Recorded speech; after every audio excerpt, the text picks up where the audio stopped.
Throughout the world, a sport often defines a region, and in some cases it can define a whole continent. Out of the thousands that compete in harness racing, only a very small percentage of them become a champion, let alone a legend. With the untimely loss of Courage Under Fire, the idea that Yirribee stud could acquire another champ was something Rod Woodhouse was keen to grab with both hands. Words wouldn't describe how excited we were when we got the deal done. It was just a dream come true that we could get a horse. I've always been a massive fan of his, and just to think that we actually got him now and we can put some of our mares to him, it lifts the profile of the place. We were crying out for a high profile stay, and we never sort of got over the fact that we lost Courage. Did a proposal to Club Menangle and they looked at it and went away and had to think about it, and then we had a meeting in town which I flew down to. One of the guys come over from New Zealand that's a shareholder in Lazarus, put it all together. They went away and talked about it, and then they had a meeting with the Americans, just eventually got done. I was always in awe of him. I used to just love watching him race. My son-in-law, Chris Alford, he used to drive Lenny all the time, so it was always great to see the contest between the two of them. He was always telling me that he was going to beat Lazarus, and I mean, he did beat him. I think the Miracle Mile he beat him, and he beat him another couple of times too, but yeah, he was awesome. When he won the New Zealand Cup, he just annihilated the great field and looked like he had a gear left. That was just awesome. Although Lazarus's breeding career has only just begun, he has taken to his new routine with professional ease.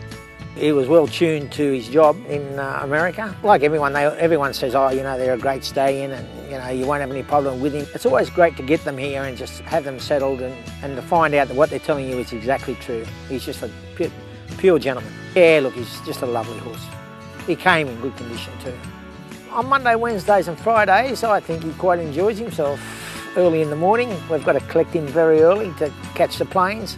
But the rest of the time, he just amuses himself in the paddock, and he gets fed and he gets groomed. They might muck around with him a little bit or do something, but he'll amuse himself. I notice he starts chasing a few of the cockatoos out of his yard, and he's happy. A dual hemisphere arrangement doesn't happen overnight, and for those who were involved, there was a lot of tireless work behind the scenes. David Wanson, Club Menangle racing manager, shed some light on how this deal came to be. Look, the process probably started maybe 4 months, 6 months ago. A couple of directors here at Club Menangle got wind that the Connections tailor-made stallions were interested in dual hemisphere ability with Lazarus. From there, they made an approach. I spoke to our CEO, Bruce Christensen. It sort of snowballed from there. It is what it is today from those initial discussions. Yirribee actually made an approach to Club Menangle because that, once again, it's the harness racing industry. Everyone sort of hears the rumours are happening. We had started investigations, hadn't spoken to any studs or stallion stations at all. And Yirribee actually approached Club Menangle about the possibility if that we were going to get the Lazarus here in the Southern Hemisphere, they'd be very interested in being the stud that had Lazarus. Our CEO, Bruce Christensen, because of the change over the Southern Hemisphere, Northern Hemisphere time, spent many mornings, 2, 3, 4 o'clock in the morning, in discussions by email, by phone, discussing the process. Once again, it was such a drawn-out process. There was numerous meetings between both parties. They came to Australia a couple of times, discussed the prospect of Lazarus standing here. But in the end, I think we made him an offer too good to refuse. There's no doubt that Club Menangle and Harness Racing New South Wales are industry leaders. Not only that, they're true innovators by investing in a stallion, something unprecedented. We pride ourselves on being industry leaders with everything, not just prize money or what we're producing here at the track, our training facilities. But this is, once again, I think it's probably unique anywhere in the world that a club's done something like this. Immensely proud. It's a reinvestment back into the industry, which can only show how much confidence we have in the industry in New South Wales that we're able to put that much money into something we think is going to be beneficial to everyone.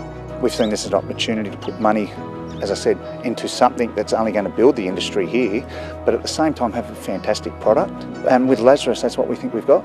In New South Wales, they have what's called the Colonial Stallion Rebate, a great initiative set up by Harness Racing New South Wales of $500 for any mare that's inseminated and the foal that's born in New South Wales. What Club Menangle have done, they've matched that offer for anyone going to Lazarus.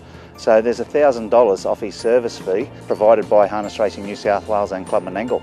Super Sire Bettor's Delight revolutionised the breed, and it's now his champion son Lazarus who is ready to leave his own mark on the stallion ranks. Bettor's Delight is a legend. Occasionally something, as you said, redefines the breeding industry here, and that's what Bettor's Delight's done. But he's 21. I think its price on application now basically starts at about $25,000 a service fee, and he doesn't advertise, he doesn't have to. But if there's an heir apparent, wouldn't you want the best son of Bettor's Delight? By a long way, he won twice as many races, he won twice as much money, and he's 8 years old. If you've got an heir apparent to the legend, it's going to be his best son, and that's Lazarus. With his lovely temperament, his dark, handsome good looks and talent, it's no surprise that breeders from Australia and New Zealand are quickly filling his book. Well, we've got about 125 in Australia booked and confirmed, and then we've probably got about 80. It was the last, I haven't heard for about a week. We haven't spoke to Peter in New Zealand. Last count he had 80. We don't know, we're finding out just how many he can actually handle.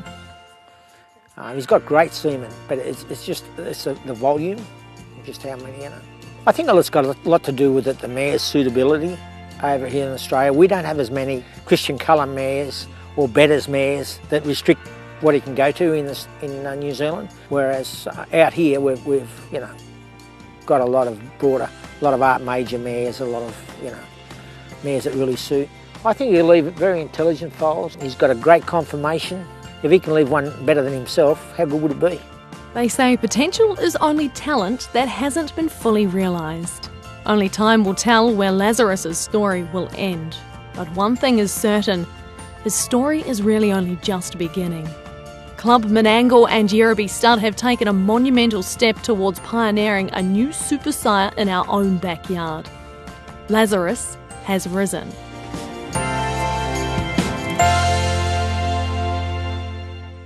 Yeah, great story.